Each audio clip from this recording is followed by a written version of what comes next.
Hey, welcome back to the Disney Plus Everyday Challenge, and today we have Herbie Rides Again. This is the first sequel to the original Herbie film from 1968. This is from 1974. It is an hour and 29 minutes long, and yes, that picture background right there pretty much is a spoiler for the entire film. Not that it's something that you were surprised at all about. Herbie gets into his normal shenanigans in a completely different setting than previous situations. This is also sort of like I'm saying this. I'm thinking about this as I'm literally saying it after I'm saying it. It's okay. I'm absurd because this is a moment in time, years after he was known as a famous race car, and it's sort of like Herbie Fully Loaded, except instead of Lindsay Lohan discovering this, it's Helen Hayes, a classic actress of back in the day. I don't want to make it sound like she's super old, but she did pass away in 1993, a good 30 years ago. But she's a classic actress. When I saw her name in the credits, I'm like, oh my gosh, she's just this gorgeous young woman. Oh no, she's from the silent era. So yes, and her IMDb picture pretty much shows that. I mean, yeah. So, but beyond that, yeah, she's an iconic actress who was working, well beyond even 1974 when this came out in theaters.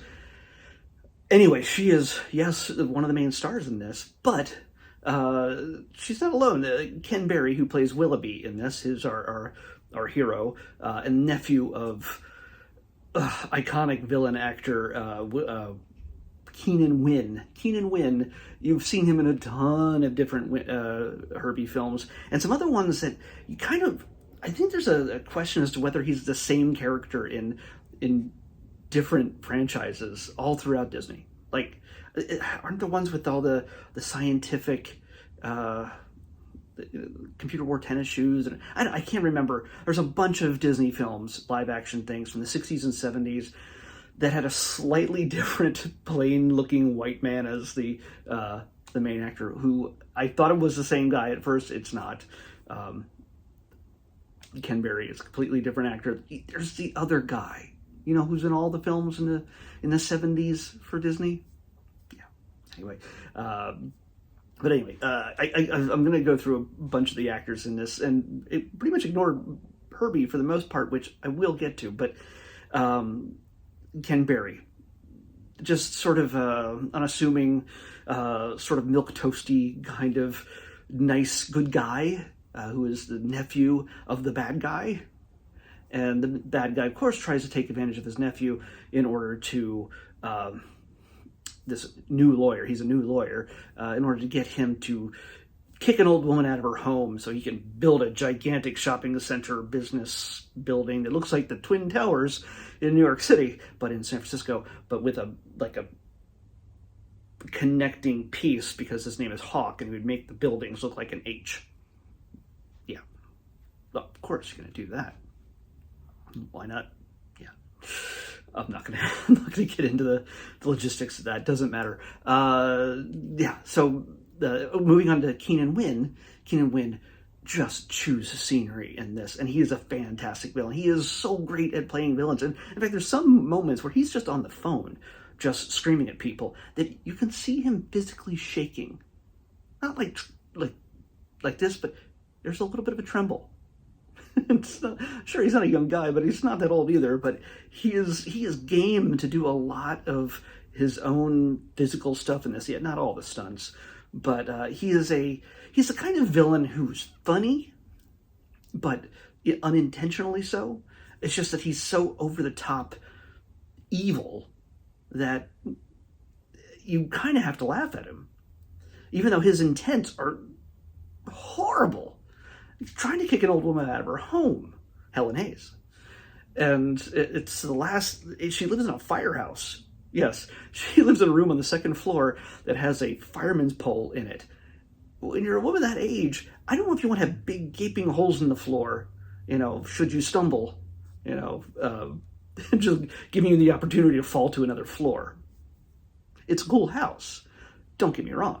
But her husband, who had passed away, was a fire chief or something, and he was very just manly and rugged and just seems like he was a great guy, and well, she's living alone for the most part with a woman named Nicole, played by Stephanie Powers. If you know that name, Stephanie Powers, you watched Heart to Heart in the early 80s, 5 seasons, I should say, of that series. It ran for 5 years, but maybe it's 4 seasons, I can't remember. But yeah, she was one of the hearts in Heart to Heart. So yeah, that's how, when I saw her, she's slightly younger, because this is just about 5 years before that, 4 or 5 years before that series started. And she's, of course, the love interest right here with Ken Berry. And, of course, Herbie's shenanigans always leads to romance. And, yeah, more than one romance, in fact, in this. But this sequel also, I don't know if they realized how much of a franchise this would eventually become for Disney, because they made many more afterwards. And, of course, much like they stopped in 1980, then they picked it up again in 97, and then Lindsay Lohan's one in 2003, I think, something like that, early 2000s. So yeah, Herbie's been a Disney icon for a long time. Is he a Disney icon? He should have gotten that award by now. He's not a sentient being in real life, but he is a sentient being in these films. Somebody needs to get on that at Disney. I'm just saying. They will by the time they make another Herbie film, which is a given. It's just going to happen at some point. Anyway, Stephanie Powers, fantastic in this. Everybody's just really good. Maybe it's not the greatest Herbie film ever, but it's fun. It's absolutely it's full of great comedic moments.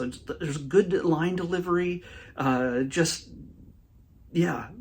Like, there's one point where Stephanie Powers, Nicole, slaps Willoughby with a lobster and knocks him into the bay, the San Francisco Bay, like, fully off his feet. This would have killed a man, I think, if you hit a man with a lobster, a boiled lobster. Still, it's still a lobster. And they go back to the same restaurant later in the film, and the waiter comes around, and he's like, "Oh, would you like a menu?" "Oh, no," and he realizes, of course, no lobster for you. And Ken gives this great, just the look it connects really well. It's really well done. So much absurdity in this. Like I said, I don't know if they understood that they were going to make such a franchise, a mythology, because I don't know what's going on with Herbie. Are all machines sentient in this reality? Because this woman lives in a firehouse that has a sentient, like, jukebox or a Nickelodeon. I don't know. It plays music on its own based on how it assesses the situation. Just like Herbie is sentient and makes his own decisions. She still seems to have to turn the key sometimes and turn on the radio. Like, Herbie can't do that himself for her. Like, she can't just, like, Apple Play it or something. Just like, "Herbie, play classical music." Like this is the future. Herbie's the future. Herbie's an electric. Herbie's a voice-commanded car. But he has a mind of its own. AI car. Scary. But also that he's got, he's not the only one.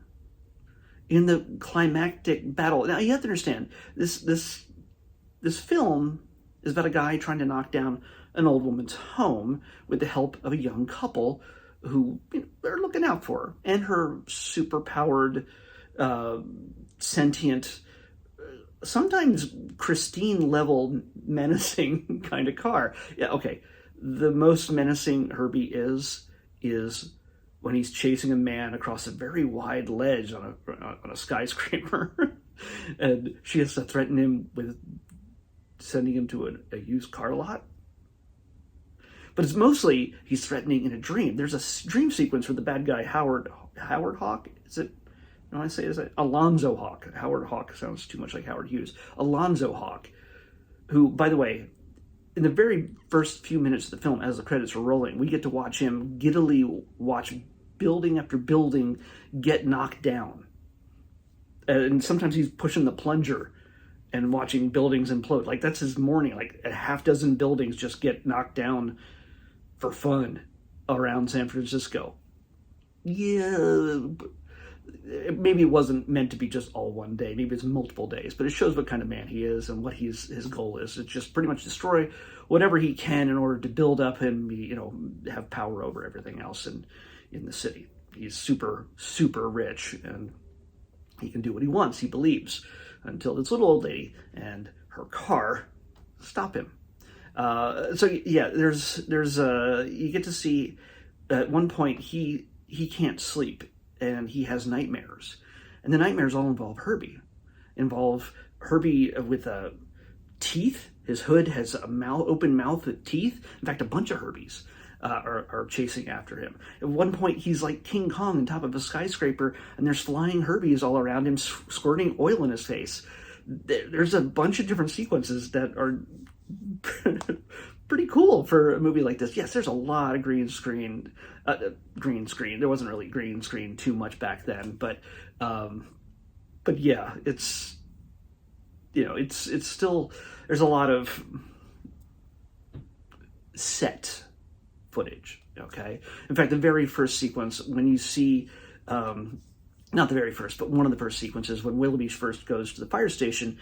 You can tell that the house, the building, the fire station is built on a set. The blue sky in the background, you can literally see a crease down the middle of the sky as the taxi driver is talking to him as he's letting him out there. Just look behind the taxi driver and the car he's sitting in, and you'll just see this crease in the sky. It's the corner of the building from where the interior of where they shot, or the corner.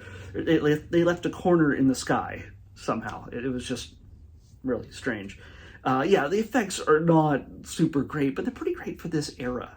So yeah, Star Wars hadn't happened yet, so nobody's really pushing the envelope any further than Ray Harryhausen had done way back in the day with stop motion characters like in Jason and the Argonauts and things like that. So yeah, the effects houses were pretty effects houses. Were there a ton? Or it was all done in-house, I imagine? I really don't know. But yeah, until Star Wars came along, the effects budgets for a lot of things like this were not super huge.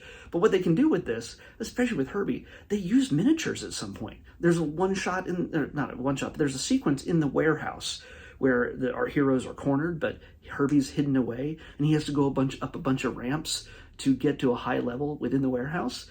It's all miniatures. At least it looks like miniatures. If it wasn't, that's pretty great. It's better than having to construct all that to have a real car go up these tight turns. So yeah, you could tell it's a little miniature Herbie. It's kind of great. Going back to the whole mythology of this, and if all the machines are sentient, I know I'm jumping around, I'm sorry. But these things come to my head. This is not scripted, as if you could not tell. When Herbie is at the climactic battle, how do you get a car involved in a battle between a evil land developer trying to knock down a building and an old woman inside the building? How do you get a car involved in that? Well, you get Herbie to the rescue, gets our human heroes involved, riding along, and then suddenly, as he goes through the streets of San Francisco, Volkswagens come alive. Yes, an army of VW bugs just start following him. They don't necessarily show personality the way he does, but they're driving themselves. I thought he was kind of special, just himself, but apparently all Volkswagens are alive, or just ones that he passes by and connects with. I don't know what the rules are. I can't remember. This is the last of all the Herbie films. We've watched all the other ones so far on Disney Plus in past episodes, so you can find those amongst the history here. But I can't remember any other situation where other cars or Nickelodeons or jukeboxes or whatever it is are alive, sentient. It's very strange. Maybe it's an alternate universe. It's not. Our universe only has sentient cars because we programmed them that way, and they're not ready for prime time just yet. Let's just say that. But in this case, yeah, apparently cars that Herbie drives by are sentient and join the battle to save a little old lady, Helen Hayes. So, yeah, it's exciting. It's interesting. It's fun. It's, again, for me, Keenan wins the day with all the just overacted villainy, and that's not a negative thing whatsoever to say about him. He is one of the most fantastic things to see in this film. Besides Herbie himself, he is absolutely fun. But everybody else is doing really good in this. Is enjoyable to watch. Everybody, yeah, I don't know. It's pretty. I'm enjoying it. Even John McIntyre, who plays Mr. Judson, shows up at the end, and he's a character. I won't spoil anything. I've spoiled a lot in this, but you know what? You kind of know what to expect with a Herbie film, how things are going to go. He's going to win in the end, and the people who are allied with him are going to win in the end. He's going to stand up for the people he cares about, even when our hero is the one at the very beginning who stands against the old woman. Even, he's been misled. So, yeah, it's Mrs. Steinmetz. I keep just calling her the old woman. Helen Hayes plays Mrs. Steinmetz. So, yeah, I say definitely watch this. I think even little kids. I have friends who have little kids who love Herbie, who just absolutely love him. And they've grown up with all the Herbie films. They know that whistle, that song that plays through each of the films, that high whistle song. You know what I'm saying? I'm not going to do it because I'm just going to screw it up.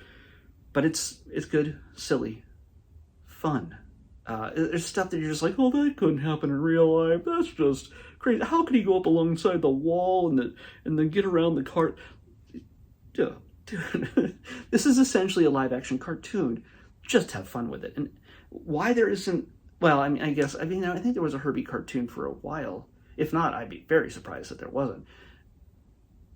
I can understand why there isn't one now. There's not really a big clamoring for a Herbie anything, but we'll just wait till the next Herbie movie comes out. It'll come in cycles, in time. Yeah. Maybe Lindsay Lohan will play the mom of the teen who gets Herbie in the next film, and he'll cross over with the Transformers. Ooh, there you go. Him and Bumblebee become best friends. Or date. I don't know. We'll see. Yeah, that's all I can really say. Herbie, always a good, just silly, lighthearted fun. Even the bad guys are not even that scary. They're just fun. So let's pick tomorrow's episode. 1, 3, 2. Got sirens going off. I don't know if you can hear that. I didn't have to scroll far. 1, 3, 2. Okay, I don't know if this is a series or if it's just a single thing, but it is a documentary, I think. It is 1, 3, 2, right? I just want to make absolutely sure. Yes, 1, 3, 2. We're watching Growing Up Wild. So, yeah, I'm not exactly sure what that is, but Growing Up Wild is what we're watching next in the Disney Plus Everyday Challenge. See you next time.